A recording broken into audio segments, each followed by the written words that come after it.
All right, so now we're going to talk about the anatomy of an NCLEX question and essentially what those new format questions and the traditional formatted questions look like. All right, so let's start with the anatomy of an NCLEX question.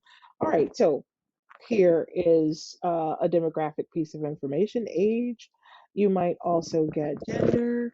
Maybe they tell you the race of the patient.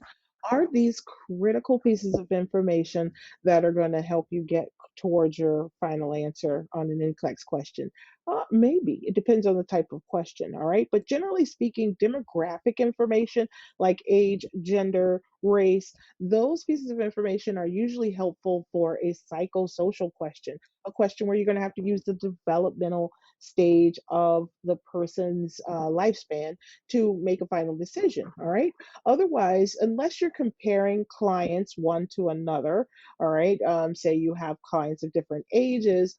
Right, you're really not having too many reasons why you should prioritize certain ages and genders, races, over the other. All right, so NCLEX is trying to get away from any kind of implicit bias, so they're generally speaking only using that information when it actually gives you important supporting details around a psychosocial case or cases that involve developmental psychology or the lifespan. Okay, so keep that in mind as you make your decisions around clinical judgment. Now, if you get diagnosis information, that's awesome. Diagnosis, meds, any kind of information around pathophysiology, emerging signs and symptoms, great. Those, that's really how you're going to study, right? You're going to study based on disease processes, hopefully, and knowing those concepts around disease processes will help you with identifying what you should do next, right? Clinical judgment is very much based on you being able to recognize and analyze cues. So if they give you a hardcore diagnosis, usually you can work with that. Same thing works for meds. But is a diagnosis often given? I don't find that in all the practice questions that I've seen. Often there's a certain amount of information given, maybe some signs and symptoms, but you have to come up with the diagnosis and think through what you think the diagnosis might be. All right, modifying phrase. Now, modifying phrase comes up. It's a term that Mark Klimick, kind of brought to my attention there. Every NCLEX question has a modifying phrase of some type. All right, it's an indication that the patient had a certain patient status going on, but now there's an emergent change in their status. And when that happens, you will notice often that there is a sign, a symptom, all right, possibly a risk factor. Maybe the patient's having an adverse reaction, all right. That's what you have to act on, these unfolding cases that are generally being presented on the NCLEX, right? So look for the modifying phrase. There's always something to indicate that something's changing in the patient's status, and you use that information to make a decision about what to do next, all right, or your clinical judgment. All that comes in the question stem or the scenario, or now in the NGN case studies, they're coming in the actual EMR or the electronic medical record of the client. All right, so how are we going to approach NCLEX questions, right? If we pretty much know that's the anatomy, what's our approach? Well, first, we start by taking our time, all right? That's super important. And managing yourself. I call it me management. When you go into that test, knowing that you have 5 hours. So you're going to have to manage yourself because you want to hang in there, right? Most people think, oh, I'm not going to need the whole 5 hours. Well, you should be so lucky that you get the 5 hours, right? Because the algorithm is constantly looking and calculating your score and looking to see how you're performing in real time, because once it gets to a certain cutoff, it can know whether you're on the trend towards passing or failing. All right. So it really behooves you to take your time. If you rush, then you might score things incorrectly. And when you score incorrectly, you you force the algorithm to send you easier and easier questions. And it's taking more and more information in about how you're simply not ready to pass this test, right? Because as we mentioned before, you have to score over about a 51% logic in order for you to pass in each of the 8 client need areas. So if that's true, then you need to take your time with this algorithm, okay? Make sure that you're answering the questions the way you want to, and that you're producing correct answers that then lead to you passing the test, right? Because the difficulty increases until you get to that passing level. All right. So take your time, manage yourself. And when I say that, I really do mean like make sure you've eaten well the day before, no alcohol in the days leading up to the test, that you're getting enough rest and all that good knee management. We'll talk more about that. It is a terminology test. If you have not thought about it before, it's so much medical jargon and medical terminology mixed in with some plain speak that a lot of times people get confused, right? They might confuse mastoidectomy for mastectomy. Get on top of the terminology so that you are not fooled by the use of the different assessment terms, the different medical terminology, the different anatomical terms that would otherwise trip you up. Okay. So that's important. Use your whiteboard. You know, they give you, some places give you pen and pencils, pen and paper still, or pencil and paper still. A lot of places give you the whiteboard. Use it. All right. Scribble on it. Write down your thoughts. Write what you're thinking. Reminders, mnemonics, whatever you need to do, use that whiteboard because you've got to engage your critical thinking for this, which really forces you to think through your next process. Never pick the do nothing choice. Okay. Never, ever, ever pick the choice that asks you or gives you the option to do nothing about the emerging crisis happening with your patient. Remember, everyone's entering an emerging crisis. So if you pick the do nothing choice, all right, then you'll show the algorithm that you're the type of nurse who really wants to just hide under a rock and not own up to or commit to an action that is right and proper for your client. So never pick that do nothing. It's a trap. Estimate your volumes and weights when you need to. What do I mean by estimating volumes and weights? Do you know the hourly urinary output for the average adult? All right. If you don't know that, that's something that NCLEX assumes you know. All right. Do you know in general the typical electrolyte normal ranges? All right. Particularly potassium comes to mind right away. But do you know some of the basic common sense knowledge areas? All right. Do you know how much Ng residual is too much for you to then give a patient a subsequent medication or nutrition. All right. Do you have an idea what that cutoff is? What about chest tubes? You know, how much tidal volume in the chest tube is expected, or how much drainage is something that's a cause for concern for you? All right. Think about those volumes and weights, they matter. All right, think critically, but don't overanalyze. All right, and when in doubt, or I say not just when in doubt, but regularly, use your gut. All right, your gut is always screaming at you an answer. Sometimes it's the right answer, sometimes it's what it thinks is the right answer, but it's a little confused. So, but if you're in trouble and you're not quite sure what to answer, it's perfectly fine to go with your gut. I am a firm believer that your gut is not lying. It's usually composed of stuff or comprised of stuff that you have been putting together throughout your years of nursing school, right? And life and other things.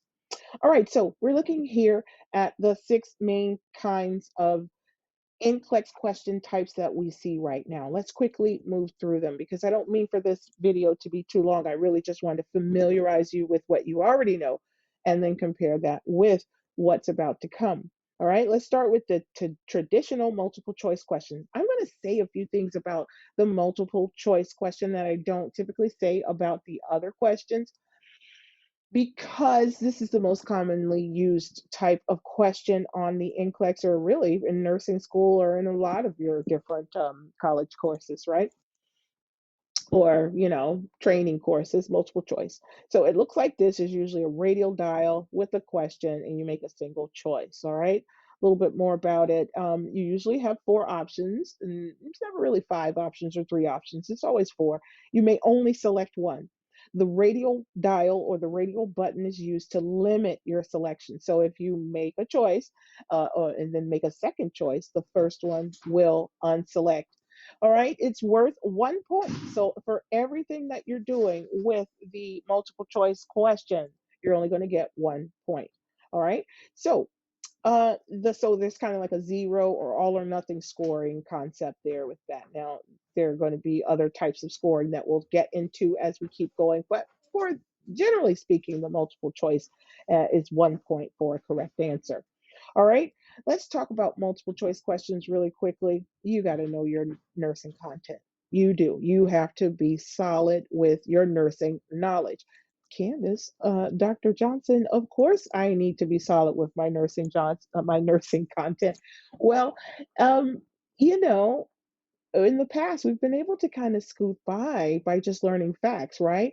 Perhaps we were the type of nursing student who could just we just intuitively knew things. I talk to very smart nursing students all the time who say, I really didn't have to study too hard in college. I actually just kind of showed up and I was able to do okay. That's perfectly fine. That some people have that photographic memory, they have autographic learning styles, or they might even, be oral or can hear things and know them from hearing them.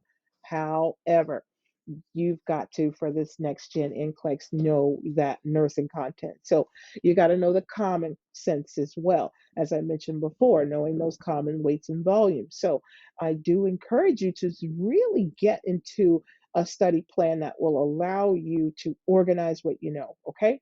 Why? Because we're looking for measurable changes. Typically, in a multiple choice question, there's some kind of measurable change. We talked about the anatomy of a question and how that shows up, but measurable changes that drive you to make a certain decision generally happen as a result of a multiple choice question. All right. Maybe you need to change the body positioning.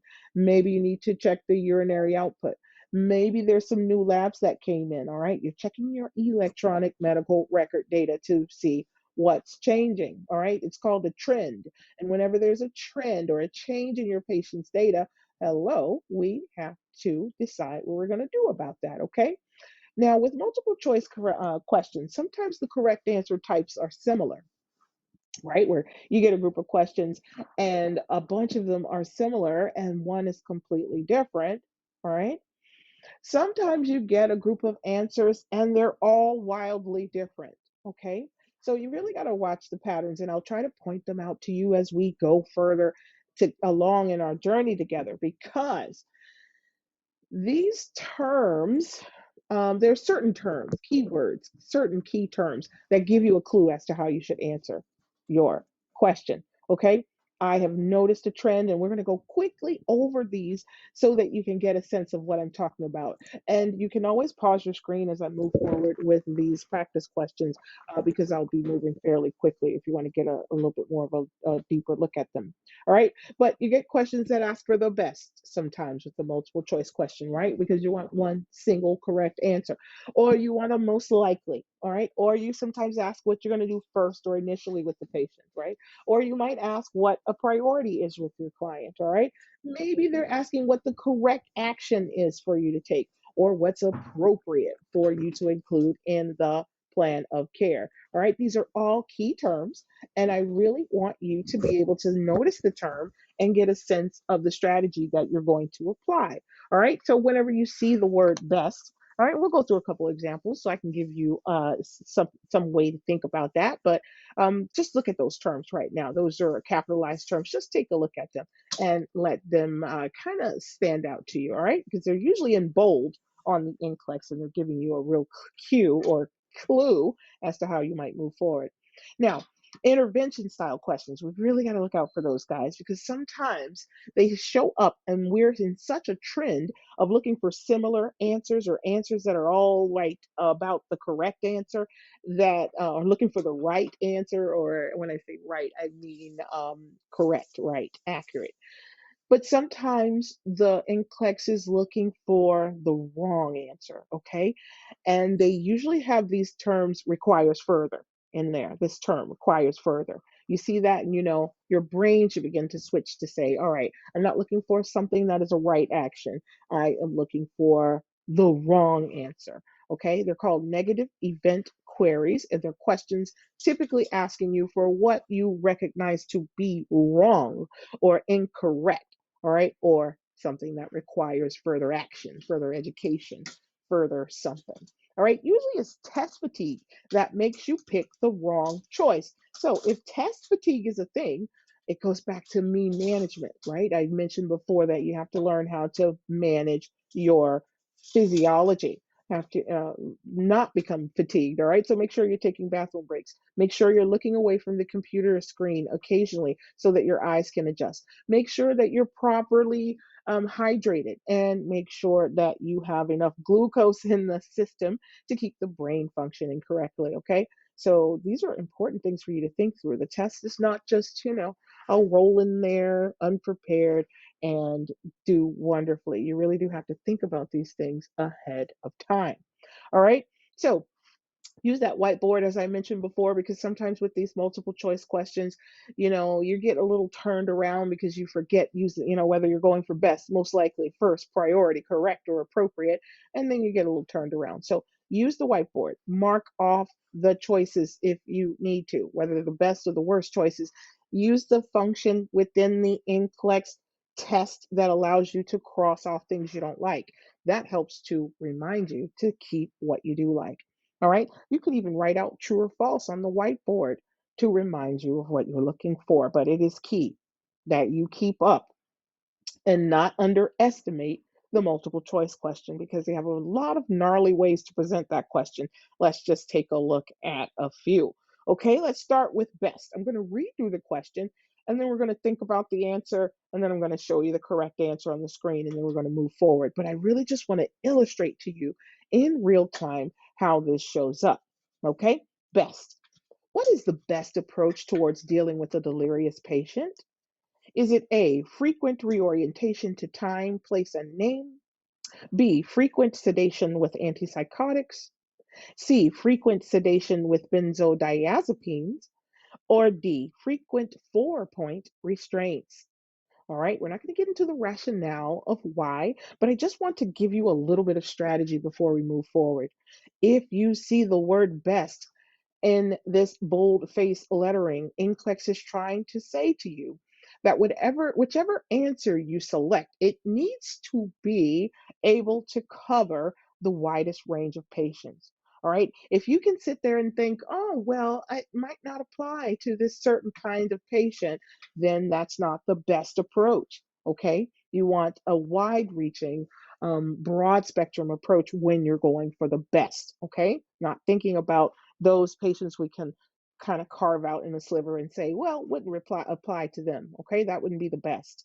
All right, so 4-point restraints doesn't make sense. We'd scratch that out. And that's really only for a certain type of patient, the one who might have, say, delirium tremens, right? Who's very out of control and is psychotic and absolutely needs to be restrained. We still probably wouldn't go 4 points. All right, then frequent sedation with benzodiazepines not recommended. Okay, benzodiazepines have the sedating effect. So why would we want to do that frequently with patients who are experiencing a short-term uh, a break with reality? Okay, frequent sedation with antipsychotics. Well, frequent. We don't like that word in any of those cases, right? What do we want to do frequently? We want to reorient to time, place, and name. That would be the correct answer here. Pull up my correct answer. Okay. All right. That's best. Let's move on. Most likely, you are taking care of a 22-year-old basketball player who fractured his clavicle while playing in a game. Which of the following blood vessels is most likely to be compromised by the fractured bone? Is it A, facial artery, B, subclavian artery, C, jugular vein, or D, internal carotid artery? All right, whatever you choose among the choices you have here, and don't we just love these anatomical questions, these gross anatomy questions? They tend to be very straightforward. So hopefully you've already come up with your answer. But most likely questions are generally saying to you, hey, there's a clue in the question, that you can use to find your answer. All right. And most likely usually implies that the answer is fairly straightforward. Okay. That you don't need to look too deep into the question for tricks. Most likely it's pretty much what you're thinking. All right. So this patient fractured the clavicle. So yeah, the subclavian artery is most likely the one compromised. It could be another artery, but most likely it's the one that runs underneath the clavicle, which is what subclavian implies. All right. Love the terminology and the anatomical questions, right? So you should hope for many of those. All right. Next one. A client. This is the first question you see in bold here. All right, which of the following nursing interventions should the nurse perform first? All right, not a bad idea sometimes to read that little last sentence when you have a lot of words such as this in this question stem.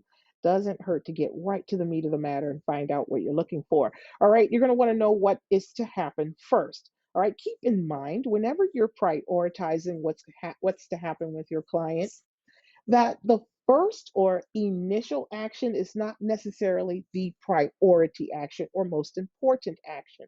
The first action is merely the first thing that needs to happen to get this process going.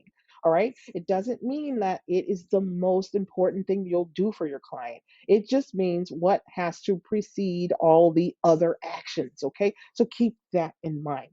All right. So a client had just undergone a total right knee replacement and has just returned from the operating room. Later that evening, the client suddenly begins to complain of shortness of breath and chest pain on inspiration. The nurse caring for this client further notes the coughing up of blood and that he is sweating profusely. Which of the following nursing interventions should the nurse perform first? All right, so they gave you a series of symptomology and they want you to make a decision about what's essential right now. Okay, so, well, what are you going to pick? Are you going to A, assess the client's mental status first? Or are you going to B, auscultate for breath sounds first? What about C, place in Fowler's position first? Or are you going to D, give oxygen first? All right. Now, I know a lot of you are thinking, oh my goodness, what's more important than giving oxygen? Well, nothing is more important than giving oxygen. This is most definitely an airway issue, and we most definitely, because of the shortness of breath, right? But we most definitely need to first put that patient in a position where once we make this nursing intervention of supplying the patient with 2 liters nasal cannula, um, of oxygen and titrate that up to 2 liters, we know that that is going to happen ultimately, right? But first, we have to put them in the right position so that they can benefit from the therapy. Okay. All right. Now let's move on. Priority. Now, here is where, if in that last question that was asked about the priority, it would have been give oxygen, right? Because the priority is the action that has to happen in order to save the patient's life or limb. I'll repeat, the priority action is the action that has to happen in order to save the patient's life or limb. Is that always the action you're going to take first? No, that's why you got to learn to tell the difference between questions that ask you what you want to do first versus those that ask you what the priority is. All right, so let's go. A nurse in a newborn nursery receives a phone call to prepare for the admission of a 43-week gestation newborn with APGAR scores of 1 and 4. All right, hopefully you know what that means, APGAR scores of 1 and 4. All right, in planning for the admission of this infant, the nurse's highest priority should be to what? All right. So when you see this, you should be saying to yourself, what's going to save this baby's life? All right. Not necessarily what I got to do first. All right. But what do I have to do to save? What do we as a team have to do in order to save this baby's life? Is it A, connect the resuscitation bag to the oxygen outlet? B, turn on the apnea and cardiorespiratory monitors? C, set up the intravenous line with 5% dextrose and water. Okay, set up an IV with D5 and water. All right, or set the radiant warmer control temperature at 36.5 degrees Celsius, 97.6 degrees Fahrenheit. All right. Without much explanation, we're going to ask you if you chose A. All right. In the interest of time, we're going to keep it moving, but the priority for this baby with APGAR scores of 1 and 4 will be to oxygenate that baby. Okay. So that's our priority. We're going to have to get the baby's oxygen up. All right. So correct. All right. Correct. When a question has bold, in boldface, what is the correct anything? All right. You have a strategy that you can use. You can say to yourself, all right, I see that they're asking me about what is correct. That means there is one correct answer here, the rest are wrong. All right. I don't have to worry about best and most likely where there might be 2 or 3 things that I like, maybe 2 or 3 correct answers among the batch. All right. But with best and most likely, you're going to want to pick the one that is the most correct, right? That has something of an edge over the others. Well, thankfully, with the question that asks you what is the correct anything, you know that 3 are wrong, 1 is right. It's multiple choice. There'll be 3 that are just wrong and 1 that is correct. Okay, so going in, we'll look to start eliminating things. All right, so what is the correct procedure for collecting a sputum sample for culture and sensitivity testing? Is it A, have the patient place the specimen in a container and enclose the container in a plastic bag? What about B, have the patient expectorate the sputum while the nurse holds the container? There's C, have the patient expectorate the sputum into a sterile container. And then there's D, offer the patient an antiseptic mouthwash just before he expectorates the sputum. All right. It's nice if you know what expectorate means. All right. It's also good to know what a culture and sensitivity testing looks like. All right. With that said, all right, and without much explanation, we're going to go with the C choice. Have the patient expectorate the sputum into a keyword here, sterile container. All right, it's a sterile procedure. All right, not a sterile procedure, but the sterile container is necessary. We don't want all those microbes from the air and fingertips and all that in the container. All right, contaminating our CNS testing. All right. I think this is the last batch we're going to go through here. Appropriate. All right. If you see a question on the NCLEX asking you for the most appropriate anything, works a lot like the correct. All right. Where there's going to be 3 wrong answers and I won't say that they'll be wrong, but there will be several that aren't appropriate. They may seem like, oh, maybe I would do that, but is it appropriate? All right. Appropriate is specifically asking for a response that is right, right? But you have to use your clinical judgment, your nursing knowledge. You can't just go in there with a question asking you what is appropriate, guessing. All right. Because appropriate questions are generally asking you to rely on your nursing knowledge to help you come about the correct answer. Okay, so here we go. A postpartum nurse is providing instructions to the mother of a newborn infant with hyperbilirubinemia who is being breastfed. Okay, so the nurse provides which most appropriate instructions to the mother? A, stop the breastfeeding and switch to bottle feeding permanently. B, feed the newborn infant less frequently. C, continue to breastfeed every 2 to 4 hours. Or D, switch to bottle feedings temporarily. Okay, so you notice how with these appropriate questions, some of them look like they could work.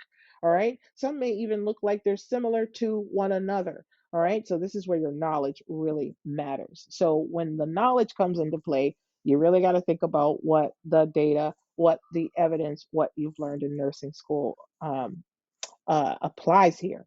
Okay, so you've had enough of a moment to think about it. Did you pick C? Continue to breastfeed every 2 to 4 hours? If you did, excellent. You're in keeping with the American Pediatrics Association's recommendations for what you do in this scenario. All right, excellent. All right, so moving on to the next question type, multiple response questions or the select that all that apply questions are going to be your next type. All right. With the multiple response question, okay, it is important for you to know a few things. All right. Notice that instead of the circular dial of the multiple choice question, here we have the square, okay? And usually there are 5 to 10 squares in the select all that apply question, all right? And one may be correct, one to all. It's indicated with a box. 1 point is what you get per correct response, and it's an all or nothing proposition. All right. But the total for the question cannot be less than 0. All right. We'll speak more about this as we go along.